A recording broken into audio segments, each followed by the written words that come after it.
Si Ombudsman Remulla plano at mithiing mawakasan itong kultura ng korupsyon sa Department of Public Works and Highways. May mga patterns ng procurement sa losing bidders ipasisilip din. Itong mga kongresistang sangkot sa flood control ay di kabilang sa mga inireklamo sa Ombudsman. Yan at ilang pang mga balita na tinutukan ni Bombo Grant Hilario. Ni Ombudsman Jesus Crispin Boying Remulla na plano niya bilang tanod bayan na suriin ang nakasanayang kultura ng korupsyon sa Department of Public Works and Highways. Mariin anya kasing tinututulan ang mistulang nakasanayan ng katiwalian sa naturang kagawaran. Kanyang sinabi na dito papasok ang tungkulin ng Ombudsman na imbestigahan ang anumang isyu ng korupsyon sa pamahalaan. Ayon pa kay Ombudsman Remulla, dapat tuluyan ng mawakasan ang katiwalian na parabagang tinanggap na lamang bilang kalakaran sa naturang kagawaran. Ano yan eh, it's really something that we have to change in the culture. Kasi ito na nga nangyari. Para tinanggap na natin na yun na yung kalakaran at walang masama doon. Eh hindi po naaayon sa batas yan. Kaya merong ombudsman para tingnan yung ganitong gawain na hindi na mangyari muli.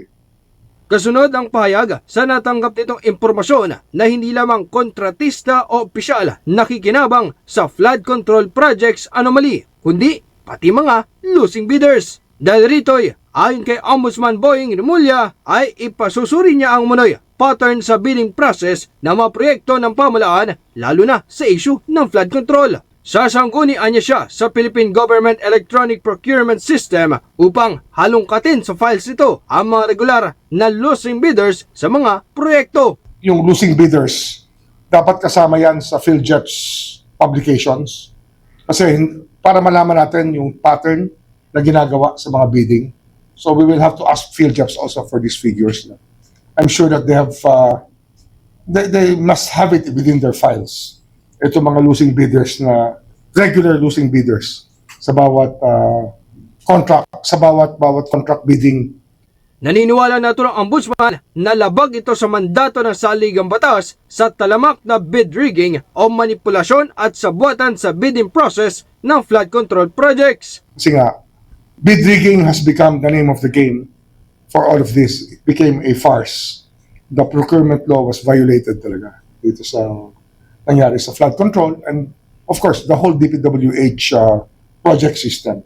Samantala, kaugnay naman sa isa ng pangreklamo ng Department of Public kamakailan sa Ombudsman laban sa 20 opisyal ng kagawaran at 2 construction corporation, binigyan linaw ni Secretary Vince Dizon na hindi kabilang rito ang ilang kongresista. Wala pa anyang politiko ang isinama sa reklamong malversation of public funds through falsification of public documents. Ito'y kahit pa pinaratangan ng mga dawit na kongresista bilang beneficial owners ng construction company.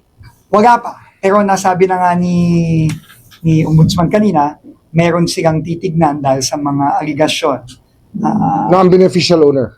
na ang beneficial owner nung corporation. Yung kontratista ay si Congressman. Yeah. So sinusubukan nila itago yan. At yun naman ang ating trabaho ay halukayin ang relasyon o kaya yung pagkakasangkot ng congressman bilang may-ari ng Silver Wolves Corporation. Bunso nito, nagbahagi naman ng kanyang pahayag at paliwanag si Secretary Vince Dizon. Lahat nung mga bidding, lahat ng pag-implement kuno ng mga proyekto, yung pagbayad sa mga kontratista ay nangyari sa level ng District Engineering Office. No? Ang pagbayad, ang pag-approve, pag-certify, lahat ng galing. So yun muna yung initial na pwede natin kasuhan dahil yun ang pinapakita sa atin ng ebidensya. Mula Office of the Ombudsman, ito si Bombo Grant Hilario, and this is Bombo Radio Philippines, the #1 and most trusted source of news and information.